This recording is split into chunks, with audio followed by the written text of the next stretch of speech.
She can't eat solid food anymore either. And she has something called odontoma. They grow tumors at the base of their teeth.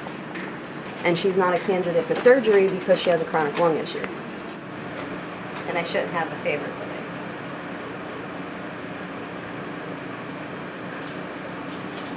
Doesn't he like a little ham?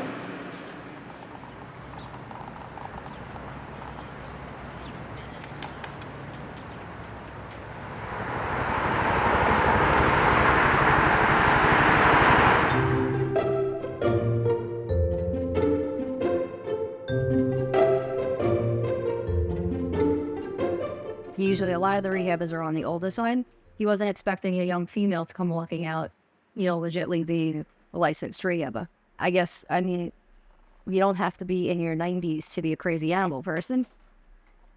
With squirrels specifically, I've always liked rodents. I've always had pet rats, especially growing up. So as I got older, I just graduated to squirrels. It started originally when I was 17. Found the baby squirrel. And, I found a rehabber, and I was just very interested in them. So then from there, it was that one squirrel that I found, and that was it. Hats off, and I said, you know what, that's what I'm going to do. So then, and I think when I was 18, I got licensed, and I just started rehab, and I went from there, and I just became a squirrel guru now, so. These guys are going to be a week old, maybe a day or two, and they're very tiny.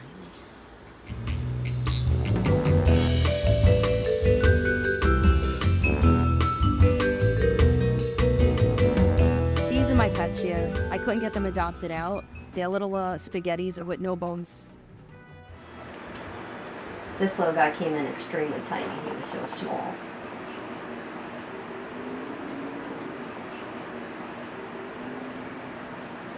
He's actually the smallest and youngest one I got. He was one of the last ones before the season slowed down. Over 10 years, and I have never found a squirrel on my own. I have never stumbled across a baby squirrel. Usually if they call around long enough, they'll eventually get my name, especially if it's a squirrel.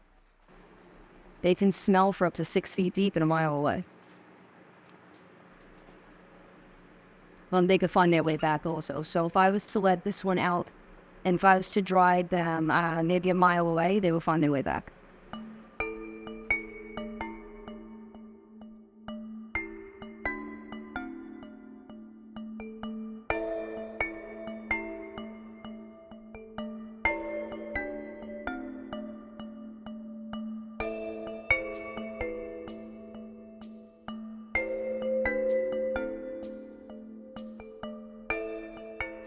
You've been around for a while, you've seen it all and had it all. But a lot of the problems that we see here on Staten Island is head trauma, hit by cars, stuff like that. Poison ingestion.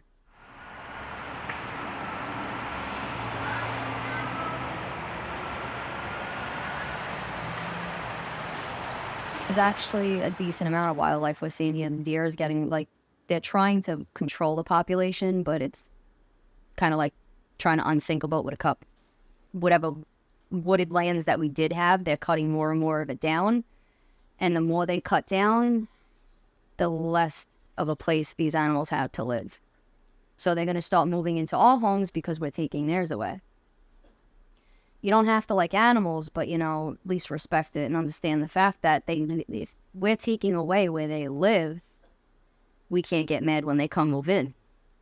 They need a place to go. And you can't wipe the species out. They still have to, they serve a big purpose, yeah.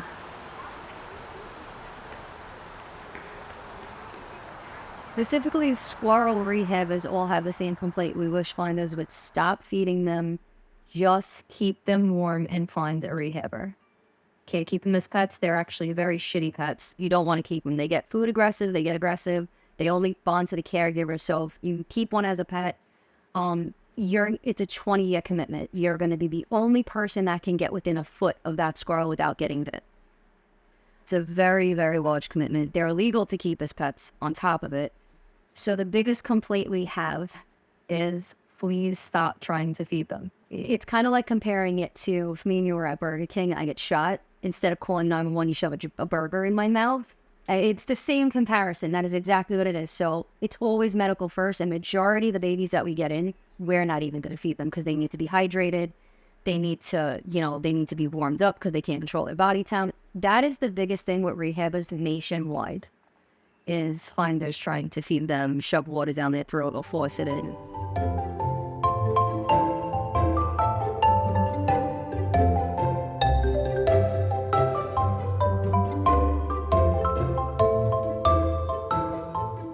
People are like, oh, how you been? I'm like, I'm not dead yet. That is my theory, and I enjoy every second of what I do.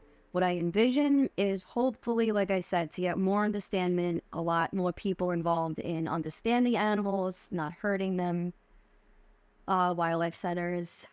Eventually, I would like to have a run a rescue, but to get a location is, involves money. But there's no money, no funding, there's no place. Right now, I'm limited to what I can fit and what I can do.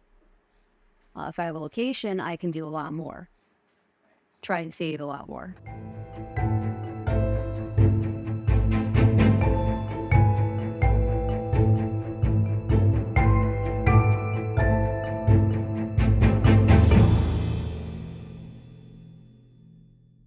She sends me Christmas cards. How do you know you're a crazy squirrel person when you got Christmas cards of squirrels on your fridge and not kids?